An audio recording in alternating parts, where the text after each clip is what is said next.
Keď už sme pri tých banderovcoch, aj vy ste zdieľali, 17. novembra bolo výročie v 47., kedy boli zastavení. A zaujal ma rozhovor na slovenskom rozhlase dejiny.sk. Tuto je veľmi nebezpečné prepisovanie dejín. Boli tam hostiami z Banskej Bystrice z UMBčky Michal Šmigel, pôvodom Ukrajinec, historik, a nejaký pán Sírny, tiež z UMBčky. A pýtali sa ich na tie rejdy, ako to oni nazývajú, na východné Slovensko, ulič, tam tie, čo pozabíjali miestne obyvateľstvo. A pán Šmigel sa vyjadril nasledovne, mám to niekde poznačené, tak momentík.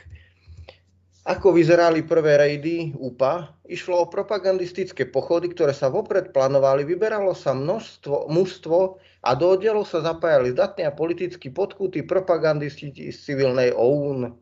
Oddiely UPA prichádzali s vopred natlačenými letákmi s rôznymi propagandistickými materiálmi, kde bolo opisované, čo je ten bolševizmus. Jednoducho Šmigel to tak shrnul, že vlastne títo UPA banderovci tu vlastne nič zle nerobili na východnom Slovensku, to boli rôzne len nejaké tie lupežnícke skupiny, ale to neboli vraj podľa neho banderovci. Toto odznelo na slovenskom rozhlase, potom vám, pre zaujímavosť vám pošlem link týždeň, dva dozadu. Čo si vymyslíte? Čo vám na to mám povedať? To je len dôsledok toho, že slovenský rozhlas, slovenská televízia už po vyše roku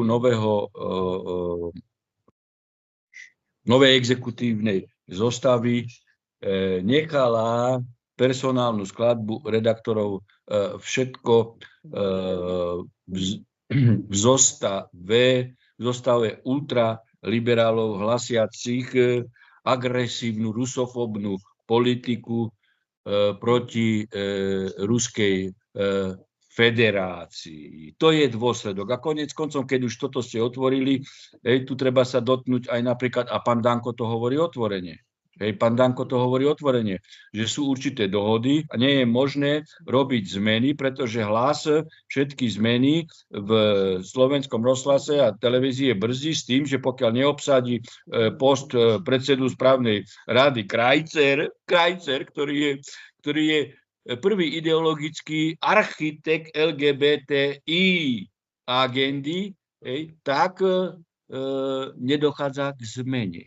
To je daň toho, že vo vláde je hlas, pán Pellegrini, ktorí sú evidentne ultraliberáli.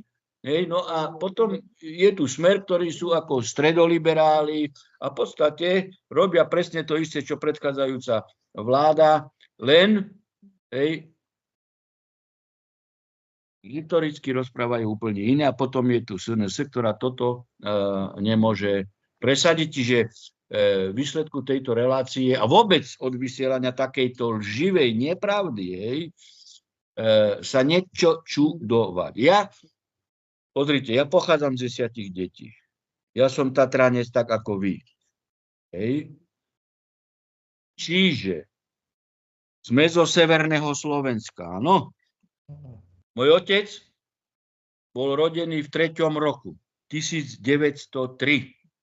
A môj otec mi povedal, čo robili títo banderovci, keď utekali. Oni utekali do Nemecka, do Rakúska, severom Slovenska a juhom Polska. A potom severom Česka, títo do Nemecka a tu do Rakúska. Vtedy Československo a Poľsko muselo a vyhlásilo mobilizáciu, lebo tí ľudia po ceste len vraždili. Čiže ja nechcem nič rozprávať, ale takáto lživá propaganda by nemala ostať bez povšimnutia generálneho prokurátora, lebo ide o propagáciu banderovcov. A kto bol najbližší spolupracovník Hitlera? Alebo spolupracovníci? To povedal napríklad aj pán Putin, a neviem, myslím, že 2 roky na Valdaji. Vlasov, Bandera, Quisling a Peter. Nemenoval pána Tisa. Nemenoval.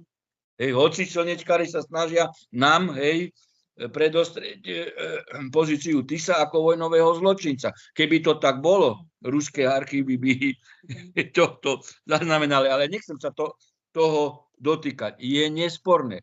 A potom, po smrti Stalina, prišli k moci trockisti, ktorí mali v pláne viesť svetovú revolúciu, rozparcelovať Rusko a použiť slovanskú krv na svetovládu. Na tú svetovládu, ktorú neskôr ohlasoval Schwab a presadzuje Schwab, Attali a celé tie skupiny, trilaterálna komisia, Davos a tak ďalej. No a Trocký, ich reprezentant, dal hneď amnestiu na banderovcov a potom ich ešte vťahoval do komunistickej strany, do štátnych orgánov. No a toto sa vyplavilo celé potom už aj v 90. rokoch a následne cez Majdan, kedy išlo evidentne, však to aj všetky tí americkí predstavitelia, ja už neviem, ktorá ministerka zahraničia hovorila, že koľko vrazili peňazí do Kyjeva a podpory banderovcov a tých bojových skupiniek. Takže je to pre mňa ako, dá sa povedať, že ťažko pochopiteľné, ale keď zase sledujeme to celé, ako sa zo strany Američanov pripravovala táto akcia voči Rusku, tak už potom to nie je nepochopiteľné a práve oni cestou mimovládiek, cestou mainstreamu tu vyrobili takúto atmosféru, kde chcú prepísať históriu.